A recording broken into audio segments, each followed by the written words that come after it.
Hey everyone, and a huge shout out to Mr. Martin's Year 7 Humanities class at Seoul Foreign School. We're going a deep dive today. A deep dive into the lives of women during World War One. You got it. Life before the war, though, it was pretty different for women back then, wasn't it? Oh, absolutely. You had these really strong ideas about what men and women should be doing. It was almost like, Like they lived in different worlds? yeah, exactly. Two separate worlds. Men went off to work. They were the ones in politics making all the big decisions. Running the country and all that? Exactly. And women, What about them?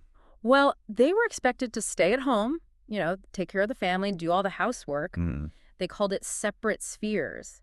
It meant men and women had, well, different roles, different responsibilities. It does sound a bit unfair, though, doesn't it? Like women couldn't do the same things as men. Yeah, a lot of people felt that way. And it wasn't just about jobs either. What else? Well, women were paid a lot less than men, even if they were doing the exact same work. Sometimes, they'd earn less than half of what a man would get. Wow, that's a huge difference. No wonder things needed to change. Yeah, they really did. And it's really important to remember this, too. They couldn't even vote back then. What? No voting. Nope. So they had no say whatsoever in how the country was run. That makes it even harder to change anything, right? Like, I can see why Queen Victoria said that thing, let women be what God intended, a helpmate for man, but with totally different duties and vocations. Sounds like she was all for those separate spheres, right? Yeah, that quote, it really does sum up how people thought back then. But then something huge happened, something that changed You everything. mean World War I? Exactly. World War One. Okay, so picture this, right? Millions of men have to leave their jobs, their families, to go fight in the war. Right. So who's going to do all those jobs? Who's Yeah. going to keep the country running? That was the big question on everyone's mind. And you know what? It was- It was the women who stepped up. They did. But what about all those rules? Yeah. About what women could and couldn't do? Well, the war, it changed everything. Suddenly, women were needed everywhere, in all sorts of jobs that, well, they used to say were only for men. Really? Like what? What kind of jobs? Oh, all sorts. I mean, picture women working as railway guards, police officers, even firefighters. Wow. I bet people were pretty surprised to see that. Did everyone like it, though? Not everyone. No, you always have people who want to stick with the old ways. But for a lot of people, I think it was a bit of a wake-up call. They saw that women, well, they were just as capable as men, and sometimes maybe even more so. It sounds like the war really shook things up. Yeah. So how did things actually change for women during the war? What were they doing?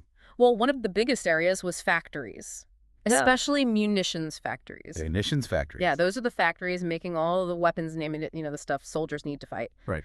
And get this, by 1917, a whopping 80% of all those weapons and shells were being made by women. 80%. Yeah. That's incredible. So women, they were really vital to the war effort then. Oh, absolutely. They called them munitionettes, and let me tell you, they were working long, hard hours, in tough conditions, too. Tough. Like how? Well, they were working with explosives, Wow. and one of the main ingredients was TNT. TNT? Yep. And you know what happens with exposure to TNT? What? It can turn your skin yellow. That's why they called them canaries sometimes. Canaries. Well, that's a strange nickname. Did it make them sick working with that stuff? Sadly, yeah, sometimes it did.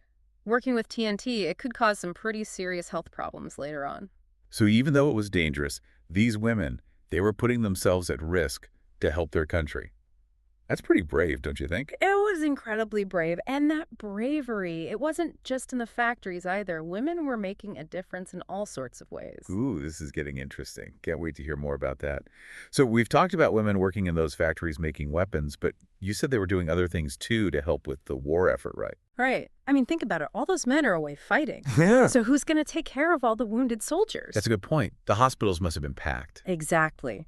And you know what? That's where that's where they really stepped up again. You had thousands of women volunteering as nurses, ambulance drivers. Really? Oh, yeah. Some even went right to the front lines. What? Yeah, to help treat the wounded soldiers right there on the battlefields. Wow. On a battlefield.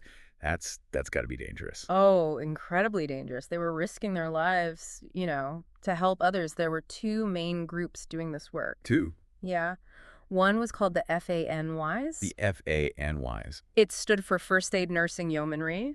They did all sorts of things, running field hospitals, driving ambulances, even setting up those soup kitchens for the soldiers. So not just medical stuff, but like Making sure the soldiers got a warm meal. That's really nice. It was. And then there was another group called the The VADs, VAD. short for Voluntary Aid Detachments. They worked as nurses, mostly in hospitals, some back in Britain, but some closer to the fighting, in France, Belgium. So women were working really hard, both at home and abroad, Hmm. to support the war effort. Did any actually, join the army or the Navy? Well, women weren't actually allowed to fight, in combat roles, Right. but they could join these, women's branches of the armed forces. Oh, okay. Like what? Well, one example is the Women's Royal Naval Service, What's that? the WRNS. WRNS. Yeah. So what did they do in this WRNS? All sorts. Some were cooks, clerks, signalers. Others were code breakers. Code breakers. Yeah, figuring out those secret messages the enemy was sending. Wow. There were even some who worked as electricians, keeping the ships running smoothly. Sounds like women were involved in, every part of the war effort then. Yeah. Even if they weren't, actually fighting on the front lines. It's amazing how they were able to just, adapt and take on these new roles. It really is. And you know what? All this, it actually had a big impact on the whole fight for women's rights, Oh, yeah. especially the movement for women to get the vote. Oh, right. The suffragettes. Yeah. We've been learning a bit about them in class. They were pretty determined, weren't they? But I thought they were, against the war. Yeah, at first, a lot of them were. They thought it was distracting from their main goal, She was. getting women the right to vote. Right. But as the war went on, some of them started to change their minds. Why? What happened?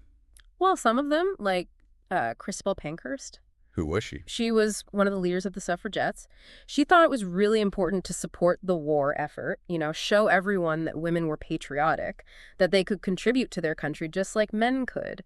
She even wrote a whole book, arguing that women couldn't be true pacifists, not in this situation. So they figured that by helping with the war, they could kind of prove that women were just as capable as men. Mm-hmm.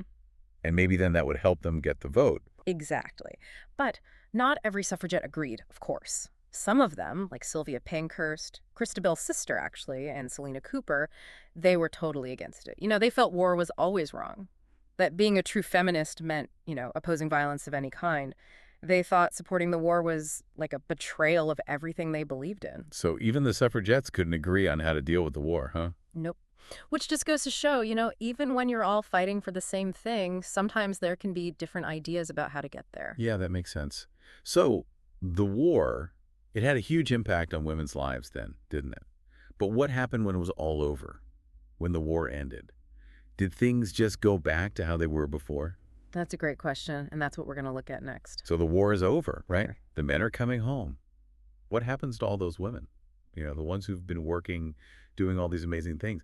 Did they just go back to being, housewives? Well, yeah, a lot of them did. It's kind of sad, really. See, once those soldiers came back, they needed their jobs back. And, well, there was a lot of pressure on women to go back to their, traditional roles at home. There was even a law passed in 1919 called the Restoration of Pre-War Practices Act. The restoration of what? What did that do? It basically forced women out of a lot of those jobs they had been doing during the war. It's like all their hard work, their sacrifices, it was just forgotten. That's not right. I mean, after they proved they could do those jobs just as well as men. It was a big step backward, no doubt about it. But here's the thing. The war, it changed things forever. It showed the whole world what women were capable of. They showed incredible strength, resilience, and a willingness to just do whatever it took to help their country. So even though they lost those jobs, it wasn't all for nothing. Right. Think about it. Before the war, the idea of a woman, say, being a police officer or an electrician, it was almost unthinkable. But after the war, well, those ideas didn't seem so strange anymore. So the war, it kind of changed people's attitudes about women. Exactly. It challenged those old stereotypes about what women could and couldn't do. And that change, well, it led to some pretty important legal changes for women, too. Well, yeah. Like what?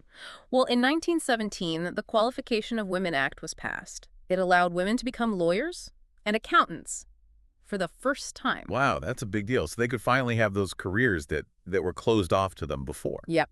And then in 1918, well, there was an even bigger victory. The Representation of the People Act. It was that one. That's the one that gave some women the right to vote. Finally.